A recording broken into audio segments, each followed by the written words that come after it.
Assalamualaikum warahmatullahi wabarakatuh. Halo teman-teman, Ejis here. So di video tutorial singkat kali ini, aku pengen sharing ke teman-teman tentang bagaimana membuat pattern ya untuk menjadi suatu hiasan dalam suatu background, misalkan poster. Kalau di video sebelumnya kita udah belajar bagaimana membuat poster sederhana, dan video kali ini kita akan ngasih hiasan di poster itu supaya nggak terlalu kelihatan kosong ya. Kurang lebih nanti hasilnya akan seperti ini. Oke, tanpa basa-basi, let's jump into it. Oke teman-teman, mungkin aku sedikit ralat ya, bukan pattern tapi lebih ke dekorasi. Tapi ya it's okay, kita bisa jadi punya pattern ataupun dekorasi. Nah, kita langsung aja buka ke Adobe Illustrator-nya. Ya, kita melanjutkan desain poster kita yang sebelum kita buat seperti ini. Nah, di sini fungsi dari simbol, oke aku nggak ke situ dulu deh. Nah, di sini kan kita sering nih kalau misalkan para desainer itu diminta ngedesain oleh orang-orang yang umum gitu ya. Mereka minta desain itu yang rame. Itu yang rame seperti apa, padahal kalau secara kaidah dalam dunia perdesainan, desain yang rame itu malah nggak bagus untuk penyampaian informasi terhadap audiens seperti itu. Karena seringkali desain yang ramai itu banyak distraksinya, sehingga informasi yang disampaikan itu tidak tersampaikan dengan baik dan jelas. Nah, di sini aku menyampaikan beberapa dekorasi yang bisa aku gunakan untuk membuat supaya posternya tidak begitu sepi, tapi juga tidak begitu rame, dan ada tetap kesannya tuh masih oke lah seperti itu. Nah, yang pertama adalah dekorasi dalam bentuk seperti ini ya. Ya, kelihatan agak seperti lingkaran dan juga tanda plus seperti itu. Kalau misal kita tarik seperti ini, nah dia akan muncul seperti ini. Oke. Nah, gini ya. Jadi ada kesan terisi tapi juga tidak terlalu penuh gitu. Dan informasi yang disampaikan juga tetap bisa tersampaikan dengan baik. Ya, bagaimana cara membuatnya? Ini mudah banget. Pertama, teman-teman bisa gunakan pen tool ya, atau P, kemudian gambar garis lurus, nggak usah panjang-panjang. Terus ini kita hilangkan fill toolnya, kemudian gunakan outline aja. Kita kasih ketebalannya 14 poin. Habis itu kita buat miring seperti ini ya, sambil tekan tombol shift kita rotasi. Setelah itu kita akan duplikasi berlawanan arahnya ke bagian objek, kemudian transform dan reflect. Habis itu dicentang vertikal. Setelah itu klik copy. Oke, maka udah jadi. Nah, bisa aku pengen jadikan ini objek. Ini kan masih bentuknya outline ya. Sebenarnya mau pakai outline kah atau mau pakai rectangle tool nggak masalah. Tapi aku menemukan lebih enak, terbiasa pakai outline lebih tepatnya seperti itu. Ini kita ganti jadi objek, kita expand, oke.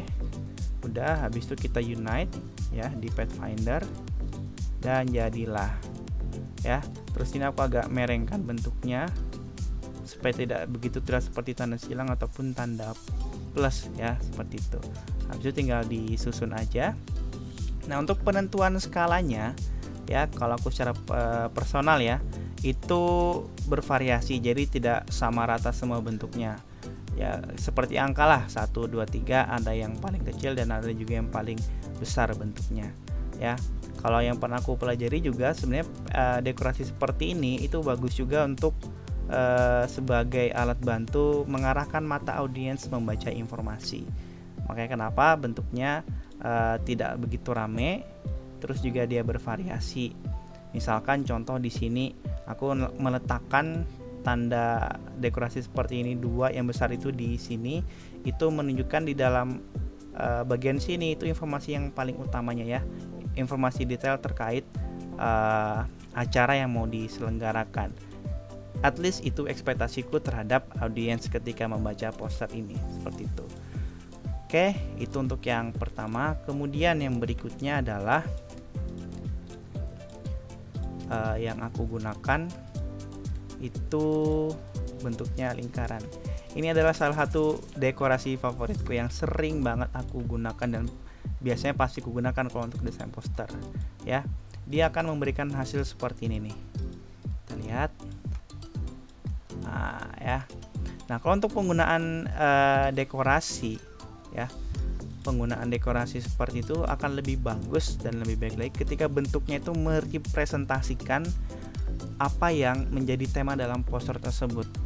Oke, misalkan terkait dengan festival band kah, mungkin ada dekorasi yang berbentuk bintang kah, atau bentuknya apa gitu yang merepresentasikan tema yang berkaitan dengan festival musik seperti itu.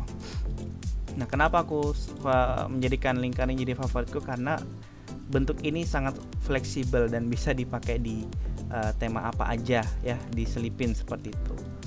Oke, dan di sini juga skalanya aku bedain satu sama lain, tidak sama ya. Ada yang paling kecil, ada yang sedang, dan ada yang paling gede gitu ya.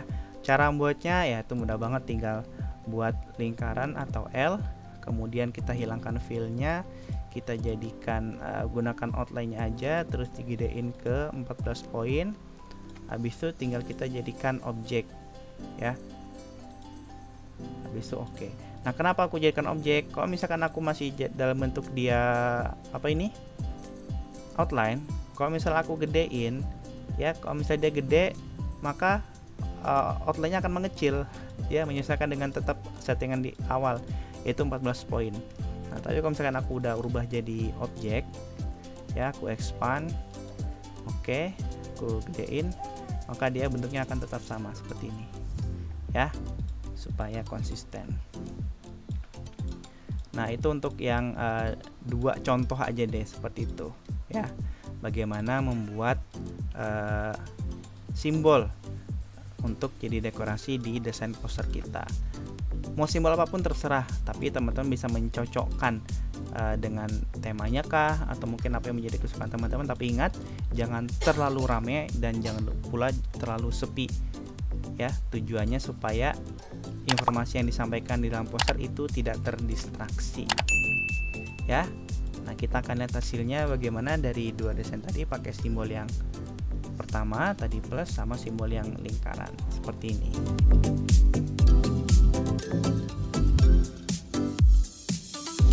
Oke teman-teman, itu dia tadi bentuk dari hasil desain kita menggunakan dua jenis dekorasi. Cukup sampai di sini tutorial singkatnya. Ya, itu dia tadi tutorial singkat kali ini tentang bagaimana membuat pattern untuk menjadi hiasan suatu background. Gimana menurut teman-teman? Apakah mudah dipahami? Ya, make sure untuk tinggalkan feedback di kolom komentar, dan jangan lupa untuk like video ini dan subscribe channel aku. Dan jika berkenan bisa bantu sharing video ini ke teman-teman kalian yang sekiranya memerlukan. Oke, that's it for today. See you next time. Bye.